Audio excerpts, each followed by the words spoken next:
vaqtda go'yoki bir tezlashib ketgandek tuyulishligini sababi ulamolarimizning ta'rifi bo'yicha ikkita holatda. Birinchisi, bizning imkoniyatlarimiz tezlashib ketdi. Masalan, Toshkentdan Marg'ilonga ilgari 3 kunda borishgan. Angren tog'laridan o'tib. Otda. Hozir 3 soatda borishyapti. Toshkentdan Madinaga 2,5 oyda borishgan. 3 oyda borishgan.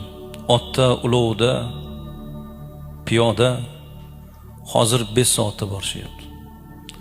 Bizni imkoniyatlarimiz tezlashib ketdi.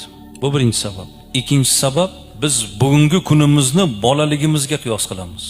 Bolaligimizda 3 oylik kanikul o'tmasdi, shundaymi? O'quvchi bo'lganlar, hammanglar o'quvchi bo'lgansizlar. 1 yildek tuyulardi. Mayning oxirida kanikulga chiqardik ta'tilga. Sentyabr kelmasdi. Go'yoki 1 yildek tuyulardi. Cho'milib yurgan